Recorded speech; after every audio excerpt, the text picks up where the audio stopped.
Dear students, मैं संतोष सिंह आप सभी लोगों का स्वागत करता हूं आपके अपने यूट्यूब चैनल डीजे सर पर। आज का ये वीडियो क्लास 12th के बच्चों के लिए बहुत ही इंपॉर्टेंट है, क्योंकि इसमें हम लोग बात करने वाले हैं हिस्ट्री के मोस्ट इंपॉर्टेंट मॉडल पेपर के बारे में। तो वीडियो में अंत तक बने रहिएगा। सभी जो प्रश्न हैं बहुत ही महत्वपूर्ण हैं और आपके प्री बोर्ड एग्जामिनेशन के लिए बहुत ही ज़्यादा मोस्ट इंपॉर्टेंट है, और साथ ही साथ आपके बोर्ड एग्जामिनेशन में भी यहाँ से प्रश्न जरूर मिलेंगे। इसलिए प्री बोर्ड आपका आने वाला है, जनवरी की लास्ट में किया भी जाएगा। अब देखिए प्रायोगिक परीक्षाओं का जो डेट है वो भी आ गया है। जो फरवरी का महीना होगा उसमें देखिए आपकी प्रायोगिक परीक्षाएं कराई जाएंगी, तो मार्च के लास्ट से स्टार्ट होगा और जहाँ तक अप्रैल मई में आपके एग्ज़ाम भी कराए जाएंगे। तो इसलिए आप, अगर आपको दिमाग में कहीं शंका बनता है या राजनीतिक पार्टियां अगर कुछ ऐसा करती भी हैं जिससे आपका एग्जाम नहीं होगा, लेकिन प्री बोर्ड एग्जाम जरूर होगा, तो इसलिए उसके लिए भी आपको इन प्रश्नों को पढ़ना बहुत ही इंपॉर्टेंट है। तो इसलिए वीडियो में अंत तक बंद रहेगा, और ये जो है बहुत ही सेशन इंपॉर्टेंट होने वाला है, और ये हिस्ट्री इतिहास जिसे हम लोग कहते हैं क्लास 12th के बच्चों के लिए बहुत ही इंपॉर्टेंट है। तो चलिए आइए स्टार्ट करते हैं। देखिए हम लोग का प्रश्न क्या होता है। समय आप जानते ही हैं 3.25 घंटे का आपको मिलता है, जिसमें कि 15 मिनट आपको मिलता है प्रश्नों को पढ़ने के लिए, और पूर्णांक जो आपका होता है वो 100 नंबर का होता है। ठीक है, तो इसमें जो आपका प्रश्न स्टार्ट होता है, पहले देखिए यहाँ पर बहुविकल्पी प्रश्न से स्टार्ट होता है। ठीक ना, हम लोग पढ़ते हैं बहुविकल्पी प्रश्नों की सीरीज में। तो बहुविकल्पी प्रश्नों की सीरीज में देखिए हम लोग का जो पहला प्रश्न है इसमें है, बौद्ध ग्रंथ किस भाषा में लिखे गए। प्रश्न को देखिए एक बार फिर से, बौद्ध ग्रंथ किस भाषा में लिखे गए हैं। ऑप्शन नंबर का है संस्कृत भाषा में, ऑप्शन नंबर का है पाली भाषा में, ऑप्शन नंबर का है प्राकृत में, ऑप्शन नंबर का है खरोष्ठी में। तो इस प्रश्न का जो राइट आंसर हो जाएगा ऑप्शन नंबर का करेक्ट हो जाएगा। पाली भाषा में देखिए सर्वप्रथम जो है बौद्ध ग्रंथ को लिखा गया। बाद में इसका जो अनुवाद है अन्य भाषाओं में भी किया गया, जैसे संस्कृत में किया गया, प्राकृत में किया गया, इन सभी भाषाओं में किया गया, लेकिन जो बौद्ध ग्रंथ को लिखा गया पहले वो पाली भाषा में लिखा गया था। तो पहले प्रश्न का जो राइट आंसर होगा ऑप्शन नंबर का करेक्ट हो जाएगा।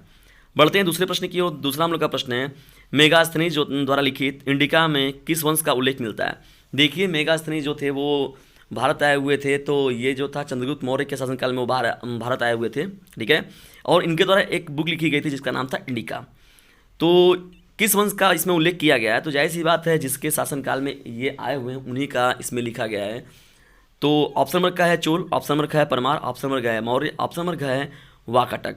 तो इस प्रश्न का राइट आंसर हो जाएगा ऑप्शन नंबर का करेक्ट हो जाएगा। इसमें देखिए मौर्य वंश का उल्लेख मिलता है। दूसरे प्रश्न का राइट आंसर हो जाएगा ऑप्शन नंबर ग। बढ़ते हैं तीसरे प्रश्न की ओर। बादशाह नामा किसकी कृति है, बहुत ही इंपॉर्टेंट है। ऑप्शन नंबर का है अबुल फजल की, ऑप्शन नंबर का है अब्दुल हमीद लाहौरी की, ऑप्शन नंबर का है गुलबदन बेगम की, ऑप्शन नंबर का है बदायूनी की। तो इस प्रश्न का जो राइट आंसर होगा ऑप्शन नंबर का करेक्ट हो जाएगा। अब्दुल हमीद लाहौरी जो हैं बादशाह नामा के लेखक हैं, कृति उन्हीं के द्वारा ये है की गई। ऑप्शन नंबर चौथे की ओर हम लोग बढ़ते हैं। चौथा हम लोग का प्रश्न है, स्थायी बंदोबस्त किसने लागू किया था। देखिए यहाँ पर स्थायी रहेगा, स्थायी बंदोबस्त किसने लागू किया हुआ था। प्रश्न में ऑप्शन में चलते हैं, हम लोग देखते हैं। ऑप्शन नंबर का जो दिया गया है आपका इस प्रश्न में, लॉर्ड कॉर्नवालिस, ऑप्शन नंबर का है टॉमस मुनरो, ऑप्शन नंबर का है हार्ट मैकेजी, ऑप्शन नंबर का है लॉर्ड वेलेजली। तो इस प्रश्न का जो राइट आंसर हो जाएगा आपका ऑप्शन नंबर का करेक्ट हो जाएगा। लॉर्ड कॉर्नवालिस जो थे उन्हीं के शासन में जो है स्थायी बंदोबस्त को लागू किया गया था। तो चौथे प्रश्न का जो राइट आंसर हो जाएगा ऑप्शन नंबर का करेक्ट हो जाएगा। प्रश्नों की सीरीज में हम लोग आगे बढ़ते हैं। डियर स्टूडेंट्स, बढ़ते हैं पांचवें प्रश्न की ओर। पांचवा हम लोग का प्रश्न है, जलियांवाला बाग हत्याकांड कब हुआ। ऑप्शन नंबर का दिया गया 1918 ईस्वी में, ऑप्शन नंबर का दिया गया 1919 ईस्वी में, ऑप्शन नंबर का दिया गया 1920 ईस्वी में, और ऑप्शन नंबर का दिया गया 1921 ईस्वी में। तो इस प्रश्न का जो राइट आंसर हो जाएगा ऑप्शन नंबर का करेक्ट हो जाएगा 1919 ईस्वी में। 13 अप्रैल 1919 को जो था वहीं पर देखिए जलिया अमृतसर का एक बाग है जिसका नाम है जलियांवाला बाग, वहीं पर ये घटना घटी हुई थी जिसमें बैसाखी पर्व मनाने के लिए किया गया था। तो रेजिडेंट डायर के नेतृत्व में देखिए गोलियां बरसाने का आदेश दिया गया था, बहुत ही नरसंहार हुआ था इसमें। ये बहुत ही दुखद घटना है हम लोग के भारतीय इतिहास में। तो पांचवें प्रश्न का जो राइट आंसर होगा ऑप्शन नंबर का करेक्ट हो जाएगा। बढ़ते हैं छठवें प्रश्न की ओर। राज्य हड़प नीति किसने लागू की थी। ऑप्शन नंबर का दिया गया वेलेजली ने, ऑप्शन नंबर का है डलहौजी ने, ऑप्शन नंबर का दिया गया है कैनिंग ने, ऑप्शन नंबर का दिया गया कॉर्नवालिस ने। तो इस प्रश्न का जो राइट आंसर हो जाएगा ऑप्शन नंबर का करेक्ट हो जाएगा। डलहौजी के द्वारा ही देखिए राज्य हड़प नीति को लागू किया गया था। छठवें प्रश्न का राइट आंसर ऑप्शन नंबर का करेक्ट हो जाएगा। बढ़ते हैं सातवें प्रश्न की ओर। सातवां हम लोग का प्रश्न है, सहायक संधि का संबंध किससे है। ऑप्शन नंबर का दिया गया है लॉर्ड कर्जन से, ऑप्शन नंबर का है लॉर्ड वेलेजली से, ऑप्शन नंबर का है लॉर्ड मिंटो से, ऑप्शन नंबर का है लॉर्ड एलनबरो से। तो देखिए यहाँ पर जो दिया गया प्रश्न है इसमें ऑप्शन नंबर का करेक्ट हो जाएगा। लॉर्ड वेलेजली के शासनकाल में जो था सहायक संधि को लाया गया था। ठीक है, महत्वपूर्ण प्रश्नों की सीरीज में हम लोग बढ़ते हैं आठवें प्रश्न की ओर। कहीं मत जाइएगा, अभी मॉडल पेपर में बहुत ही मोस्ट इंपॉर्टेंट चीज़ें आपको अभी आगे मिलने वाली हैं। तो आठवां हम लोग का प्रश्न देखिए क्या है, 1885 ईस्वी में मुंबई में भारतीय राष्ट्रीय कांग्रेस के अधिवेशन के अध्यक्ष थे? ऑप्शन नंबर का है ए ह्यूम, ऑप्शन नंबर का है WC बनर्जी, ऑप्शन नंबर का है दादा भाई नौरोजी, ऑप्शन नंबर का है FS मेहता। तो देखिए यहाँ पर ए ह्यूम जो होता है इसमें कन्फ्यूजन हो जाता है, लेकिन 8वें प्रश्न का जो राइट आंसर होगा ऑप्शन नंबर ख करेक्ट हो जाएगा। जो ऑप्शन नंबर ख इसमें है WC बनर्जी जो है राइट आंसर हो जाएगा। देखिए इनका पूरा नाम जो है वेमेश चंद्र बनर्जी है, तो WC बनर्जी राइट आंसर 8वें प्रश्न का राइट आंसर ऑप्शन नंबर ख होगा। जबकि ए ह्यूम थे वो इसके संस्थापक के रूप में या व्यवस्थापक के रूप में याद किए जाते हैं, उन्होंने ही इनको नियुक्त किया हुआ था जज किसको, WC बनर्जी को। तो 8वें प्रश्न का राइट आंसर जो होगा ऑप्शन नंबर ख करेक्ट हो जाएगा। बढ़ते हैं 9वें प्रश्न की ओर। 9वां हम लोग का प्रश्न है मगध की राजधानी क्या थी? देखिए प्रश्न बहुत ही मोस्ट इंपॉर्टेंट चल रही है सीरीज, देख रहे हैं आप प्रश्नों को सीरीज देखेंगे खुद ही समझ जाएंगे कि नहीं वाकई में प्रश्न कितने ज़्यादा इंपॉर्टेंट है। मगध की राजधानी क्या थी? ऑप्शन नंबर का दिया गया वैशाली, ऑप्शन नंबर का है राजगीर, ऑप्शन नंबर का है पाटलिपुत्र, ऑप्शन नंबर का है गिरिब्रज। तो इस प्रश्न का जो राइट आंसर होगा ऑप्शन नंबर का करेक्ट हो जाएगा। गिरिब्रज ही जो था मगध की राजधानी थी। बाद में देखिए नाम राजगीर लाया गया, पाटलिपुत्र लाया गया, लेकिन जो मगध की राजधानी थी पहले कौन थी? गिरिब्रज थी। तो 9वें प्रश्न का जो राइट आंसर होगा ऑप्शन नंबर घ करेक्ट हो जाएगा। प्रश्नों की सीरीज में हम लोग आगे बढ़ने से पहले डियर स्टूडेंट्स यदि वीडियो पसंद आ रहा है तो इसे लाइक करें, शेयर करें और चैनल पर नहीं तो सब्सक्राइब करना बिल्कुल भी ना भूलें।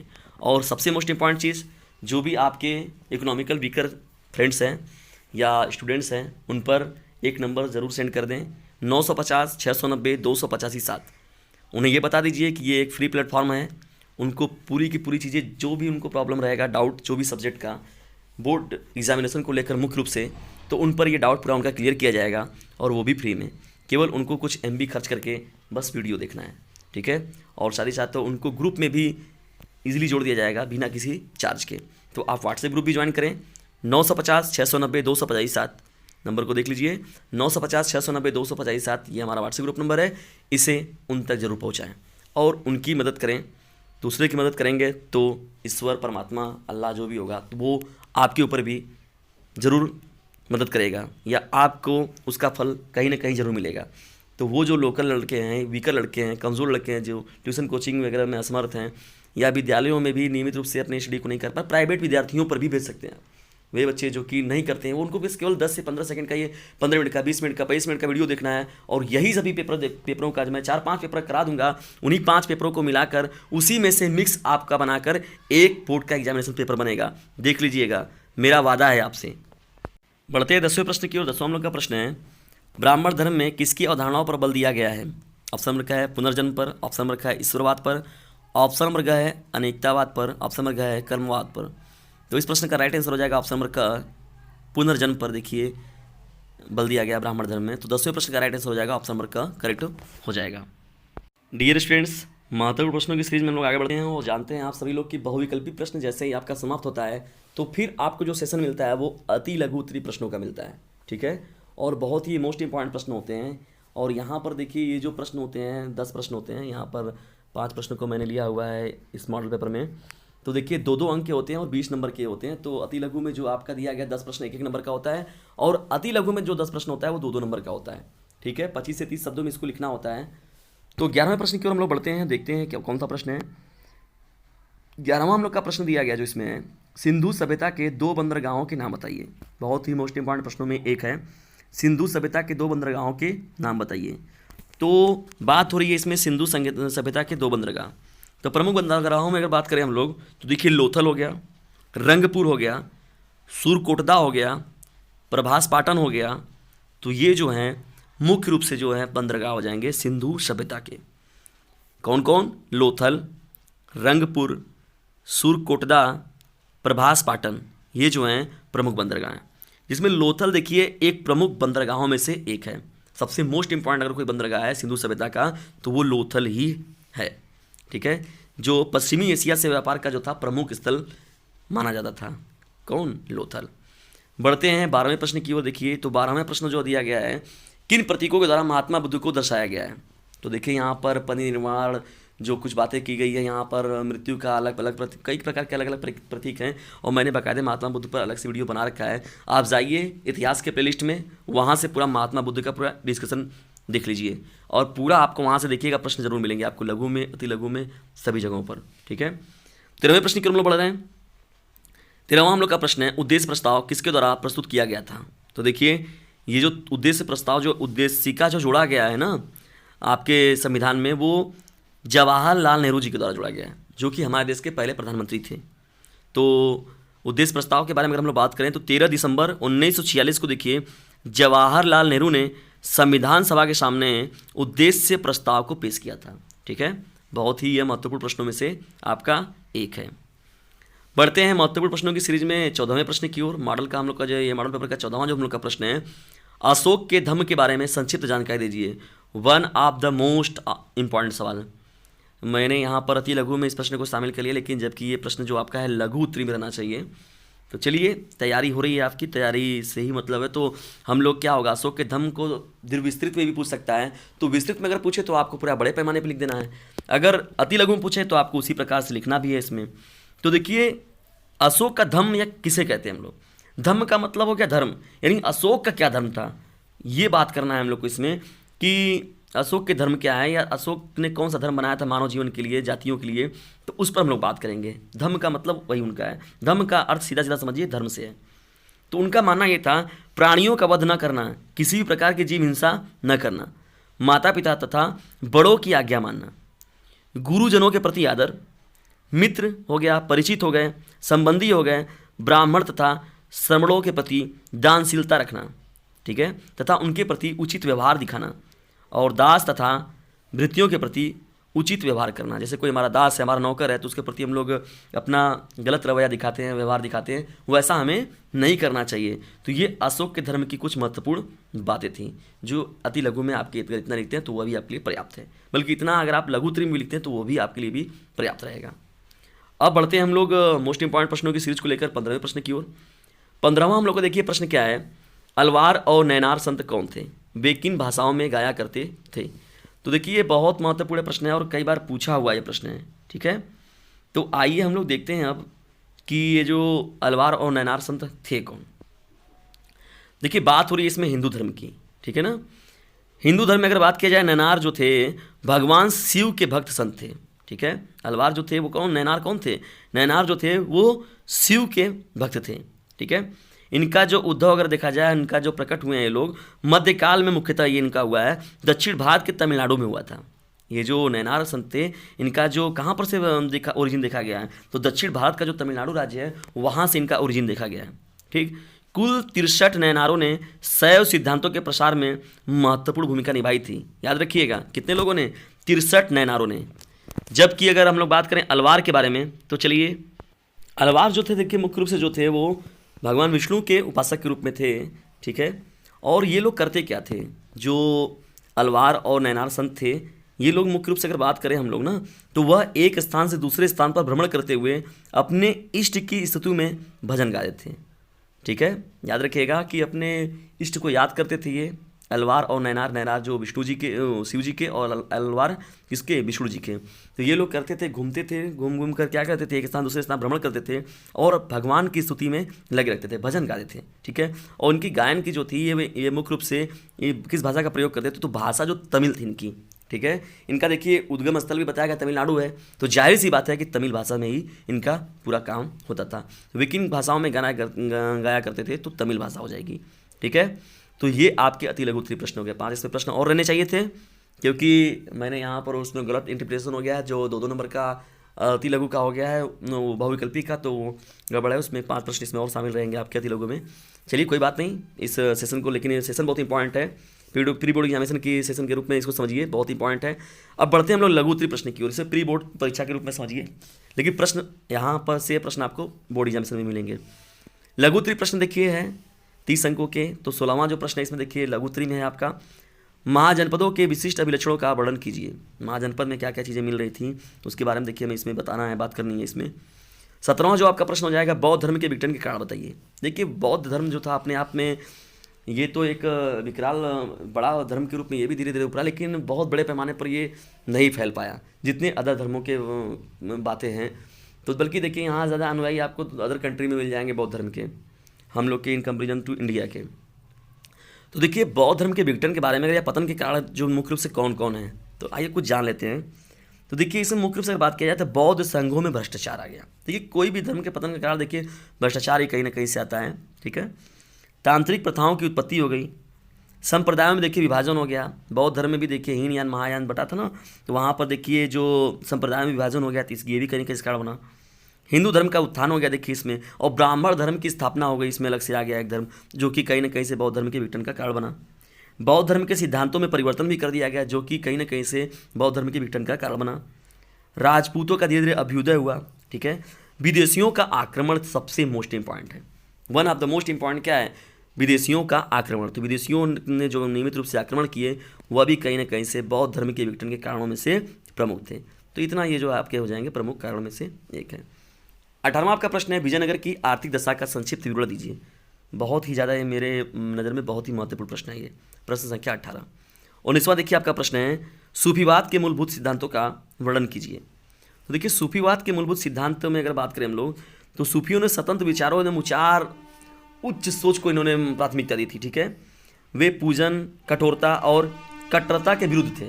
उनका पूजा पाठ में ज़्यादा चीज़ें थी। उनका भक्ति का मतलब क्या था, सूफियों ने धार्मिक संतुष्टि के लिए ध्यान पर तो जोर दिया था, लेकिन और भी चीज़ें जो औपचारिक रूप से जो पूजन की बातें होती हैं, पूजा पाठ की बातें, तो उनका भी ये विरोध करते थे, कट्टर थे या इसकी कट्टरता के विरुद्ध थे, ठीक है। भक्ति संतों की तरह ही सूफी भी धर्म को ईश्वर के प्रेम एवं मानवता की सेवा के रूप में परिभाषित करते थे, ठीक है। जो ये लोग थे कौन थे, जो सूफी भी धर्म लोग थे, ईश्वर में प्रेम ये भी रखते थे और साथ ही साथ मानवता की सेवा के रूप में इसको परिभाषित करते थे। ईश्वर की मानवता की सेवा मतलब ईश्वर की सेवा, अल्लाह की सेवा, परमात्मा की सेवा, तो इसके रूप में ये इस चीज़ को परिभाषित करते थे। किसको, सूफीवाद के ये देखिए मूलभूत सिद्धांतों में से कहीं ना कहीं से एक है। बढ़ते हैं 20वें प्रश्न की ओर। 20वां हम लोग का प्रश्न है, 1857 की क्रांति के तत्कालिक कारण क्या थे। One of the most important सवाल है। 1857 की क्रांति से रिलेटेड देखिए मैंने एक पूरा 1857 की क्रांति का वीडियो पूरा बना रखा है। इतिहास में जाइए, आप प्लेलिस्ट खोलिए, वहाँ से आपको मिलेंगे 1857 की क्रांति के पूरा मैंने डिस्कशन किया हुआ है। कारण क्या हुआ, प्रभाव क्या हुआ, परिणाम क्या हुआ, क्यों लाया गया, क्यों किया गया। फिलहाल में यहाँ पर हम लोग को बात करना है कि इसके तात्कालिक कारण क्या थे। इसमें मुख्य रूप से देखिए क्या किया गया, चर्बी वाले कारतूस जिसका विद्रोह मंगल पांडे नामक सैनिक ने किया था, ठीक है। तात्कालिक कारण अगर बात करें हम लोग तो देखिए 1857 की क्रांति का तात्कालिक कारण चर्बी वाले कारतूस जिसका विद्रोह मंगल पांडे नामक सैनिक ने किया हुआ था, जिसमें कि ये गाय और सूअर की चर्बी के द्वारा जो बनाए गए गन थे, बस थी वहाँ पर कारतूस, तो उनको छूना पड़ता था, जिसमें कि हिंदू और मुस्लिम धर्म दोनों के ही लिए वो उचित नहीं था, इसीलिए इसका विरोध किया गया था। तो यह सबसे बड़ा कारण बना, या सबसे तात्कालिक कारणों में से ये प्रमुख है, सबसे प्रमुख यही कारण था। तो 20वें प्रश्न का ये उत्तर आपका करेक्ट हो जाएगा। आइए हम लोग अब आगे बढ़ते हैं, लघु उत्तरी के बढ़ते हैं हम लोग 21वें प्रश्न की ओर। 21वां देखिए हम लोग का प्रश्न है, वे कौन सी ऐतिहासिक शक्तियाँ थीं जिन्होंने संविधान का स्वरूप तय किया, ठीक है, बहुत इंपॉर्टेंट है। दीर्घ उत्तरी प्रश्नों की सीरीज में हम लोग बढ़ते हैं और देखते हैं यहाँ के महत्वपूर्ण प्रश्न कौन कौन से हैं आपके। तो देखिए प्री बोर्ड एग्जामिनेशन के लिए ये पेपर जो है बहुत ही इंपॉर्टेंट है और साथ ही साथ आपके बोर्ड एग्जामिनेशन में भी यहाँ से प्रश्न मिलेंगे, इसलिए सेशन में बने रहिए। अभी 22वां देखिए प्रश्न है, मैंने पहले बताया 3 घंटे 15 मिनट का पेपर होता है, तो उसमें आप पहले चुनाव कर लीजिए 15 मिनट पेपर पढ़ के कि आप किन प्रश्नों पर बढ़िया लिख सकते हैं, ठीक है। तो 22वां जो प्रश्न है आपका, हड़प्पा सभ्यता की विश्व इतिहास में क्या उपलब्धियां रहीं, परीक्षण कीजिए। अथवा भारत में बौद्ध उत्थान एवं पतन का संक्षिप्त वर्णन कीजिए। इसके अथवा में ये प्रश्न आपको दिया गया है। 23वें प्रश्न की हम लोग बढ़ रहे हैं। 23वां हम लोग का प्रश्न है, नमक कानून स्वतंत्रता संघर्ष का महत्वपूर्ण मुद्दा क्यों बन गया। या तो इसके अथवा में अगर आपको लिखना होगा तो प्रश्न आपको मिलेगा, भक्ति आंदोलन के उदय के कारक कौन से थे, विस्तार पूर्वक वर्णन कीजिए। इसके बारे में भी आप लिख सकते हैं। भक्ति आंदोलन बहुत ही इंपॉर्टेंट है, देखिए ये घटना रही है। 24वें प्रश्न की ओर हम लोग बढ़ते हैं। 24वां हम लोग का देखिए प्रश्न क्या है, संविधान निर्माण से पूर्व की घटनाओं का विवरण दीजिए। संविधान निर्माण करने से पहले कौन कौन सी घटनाएं प्रमुख जो घटी हैं उनके बारे में हमको देखिए इसमें क्या करना है, व्याख्या करनी है, या उसके बारे में इसमें हमको एक्सप्लेनेशन देना है। आइए देखते हैं कुछ और महत्वपूर्ण प्रश्नों की सीरीज को। डियर स्टूडेंट्स, यदि डीजे सर्च चैनल को नंबर 1 है लाना, तो हम सभी लोगों को है एक दूसरे का साथ निभाना, ठीक है। एक बात याद रखिएगा, यदि आपकी इच्छा है ज़्यादा नंबर पाना तो डीजे सर्च चैनल पर ज़रूर जाना, ठीक है। सभी लोगों को बताइए, आपके जो फ्रेंड हैं उन्हें भी बताइए, इस बारे में बताइए कि यदि आपकी इच्छा है ज़्यादा नंबर पाना तो डीजे सर्च चैनल पर ज़रूर है आना, ठीक है। उनके दिमाग में इस बात को डाल दीजिए। बढ़ते हैं 24वें प्रश्न की ओर। 24वां हम लोग का प्रश्न है, संविधान निर्माण से पूर्व की घटनाओं का विवरण दीजिए। बहुत इंपॉर्टेंट प्रश्न है। देखिए वही मैंने अभी बताया था उसके बारे में भी। अथवा में या तो आप लिख सकते हैं अकबर एक महान शासक था, विवेचना कीजिए। बहुत ही ज़्यादा इंपॉर्टेंट ये प्रश्न है, यहाँ से प्रश्न देखिए मिल सकता है आपको कि अकबर एक महान शासक था, इसके बारे में हमें बताना है, ठीक ना। और 25वें प्रश्न में देखिए क्या होता है, ऐतिहासिक घटनाओं का उल्लेख लिखना होता है। डेट लिखा होता है और यहाँ पर आपको क्या करना पड़ता है, उसके बारे में बताना होता है। जैसे कोई घटना हो गया 1857, देखिए क्रांति हुआ, 1919 में कौन सी घटना घटी, तो कुछ ऐतिहासिक घटनाओं में जो संधि कहा जाता है उसमें कोई घटना लिख देंगे हम लोग वहाँ पर, ठीक है, कौन सी घटना घटी है। तो मैंने देखिए ऐतिहासिक घटनाक्रम में भी एक महत्वपूर्ण वीडियो बनाई हुई थी अपनी, उस वीडियो को भी आप जाकर जरूर देखें। 26वां देखिए प्रश्न जो है मानचित्र कार्य पर संबंधित है। दिल्ली को दिखाना है, लोथल को दिखाना है, पाटलिपुत्र को दिखाना है, अजमेर को दिखाना है, हम्पी को दिखाना है। तो इन सभी जो प्लेस हैं, ये सभी प्लेसों को मानचित्र में हमें ड्रा करना है। डियर स्टूडेंट्स, ये रहा आज का क्लास 12 के बच्चों के लिए इतिहास का मॉडल पेपर। आज का यह मॉडल पेपर आपको कैसा लगा इसके बारे में कमेंट बॉक्स में ज़रूर बताएं, और साथ ही साथ अपनी राय भी हमें दें, और जो भी सब्जेक्ट में आपको प्रॉब्लम है उससे भी आप हमें उसमें भी हमें अवगत कराते रहें। और हमारे व्हाट्सएप ग्रुप को भी ज़रूर ज्वाइन करें जो कि फ्री में है, 950 690 285। मैं पूरा मार्गदर्शक के रूप में आपका कार्य करूँगा। और जो भी आपके छोटे भाई बंधु हैं जो क्लास 10 के बच्चे हैं, उन पर भी क्लास 10 की वीडियो का लिंक शेयर कर दीजिए कि आप जुड़िए और आप अपने ज्ञान को और बढ़ाइए और बेहतर अपने एग्जामिनेशन को दीजिए और अपने लिए एक सुरक्षित भविष्य का निर्माण कीजिए। और जो बच्चे हैं कौन, क्लास 12 के साइंस साइड के बच्चे, उन पर भी इस वीडियोस को ज़रूर शेयर कर दिया करें। जो साइंस साइड के बच्चे देखिए उन पर भी धीरे धीरे काम चल रहा है, हम लोग का स्टार्ट हो रहा है। अभी थोड़ी व्यवस्थाएं अनियमित है, इसलिए मैं लाइव क्लासेस का देखिए कुछ बच्चे हमारे हैं जो लाइव क्लासेस के लिए कहते हैं, लेकिन व्यवस्थाओं के ना रहने से अभी थोड़ा सा है। जैसा आपका समर्थन मिलता है वैसे ही आगे काम किया जाएगा। तो लाइव भी हम लोग मिलेंगे, जैसा आपका सेशन मिलेगा, हम लोग का परिवार मेंबर्स ये बढ़ेंगे, अब सदस्य जो, तब हम लोग वो काम भी किया जाएगा। हम लोग लाइव भी आएंगे, लाइव में भी चीज़ें देखिए और अच्छे से आपको क्लियर होंगी। तो यहाँ पर देखिए फिलहाल में आपको क्या करता है, लगभग शाम को जो होता है 8 से 9 बजे के बीच में देखिए आपको 8 बजे शाम को वीडियोस मिल जाते हैं। तो बनाए हुए वीडियोस रहते हैं, वो पहले से तैयार किए रहते हैं, तो वो आपको अपलोड कर दिए जाते हैं। कभी कभी उसमें देखिए उसमें अपलोडिंग का जो होता है प्राइमर के रूप में भी कभी कभी किया जाता है, या तो कभी कभी डायरेक्ट अपलोड कर दिया जाता है, तो आप देख सकते हैं। या तो फिर व्हाट्सएप ग्रुप में भी देखिए मैंने इसका पूरा PDF भी मैं भेज देता हूँ, आप वहाँ से भी जाकर ग्रुप को ज्वाइन करेंगे तो वहाँ से PDF में देख कर पढ़ सकते हैं, ठीक है। अगर ग्रुप ज्वाइन कर लेते हैं व्हाट्सएप ग्रुप, तो वहाँ से आपको PDF मिल जाएगा, वहाँ से आप पढ़ सकते हैं। या टेलीग्राम चैनल पर आप हमारे जाइए, जो हमारे यूट्यूब चैनल का देखेंगे वहाँ पर टेलीग्राम चैनल बना हुआ है, तो वहाँ से भी आपको ये सभी प्रश्नों की सीरीज का लिंक आपका जो होगा मैंने पेज पूरा डाल रखा है, वहाँ से आप भी प्रश्न को लेकर देख सकते हैं, ठीक है। तो यहाँ पर आपको इतना ही, हम लोग मिलते हैं अगली वीडियो में। देखिए हम लोग के पास ज़्यादा समय नहीं है। प्री बोर्ड के बारे में अगर हम लोग बात करें, अगर प्री बोर्ड को ही अगर हम लोग आप कुछ समय के लिए बोर्ड समझ कर देखें, तो 1 महीने में सटीक रणनीति के साथ कोर्स पूरा कराने का, यानी जो आपका कोर्स होगा, पूरा सिलेबस होगा, तो 1 महीने में सटीक रणनीति के साथ आपके पूरा कोर्स कराने का वादा है DJ सर चैनल का, ठीक है। तो उसमें आपको भी थोड़ा समर्थन देना होगा। आपकी तरफ से समर्थन क्या चाहिए हमें, बस थोड़ा सा इस वीडियो को शेयर कर देना है। कम से कम आपने फ्रेंड्स ग्रुप में जो आपके साथ पढ़ रहे हैं, नियमित स्टूडेंट जो रेगुलर जाते हैं, उन पर भेज दीजिए। या वही बच्चे जो कि स्टडी नहीं कर पाते हैं कहीं किसी जगहों पर जाकर, विद्यालय वगैरह बहुत विशेष जगहों पर, या तो ट्यूशन वगैरह कोचिंग वगैरह नहीं ले पाते, तो उन पर ज़रूर भेजिए, क्योंकि वो अपनी तैयारी को बेहतर कर लेंगे। और साइंस साइड रहें, चाहे आर्ट साइड रहें, या अदर जो क्लास 10 के बच्चे हो गए, चाहे 12th पर हो गए, सभी के बारे में बताइए, सभी को बताइए, सभी को इस चैनल के बारे में बताइए, ठीक है। और सटीक रणनीति के साथ हम लोग काम करेंगे, और देखिएगा यहाँ से आपको प्रश्न जरूर मिलेंगे। तो मिलते हैं अगली वीडियो में, तब तक के लिए टेक केयर, गुड बाय। अपने स्वास्थ्य का ध्यान रखते हुए अपनी स्टडी को नियमित रूप से जारी रखें। वीडियो को अंत तक देखने के लिए आप सभी लोगों का हृदय गहराइयों से विनम्रतापूर्वक धन्यवाद।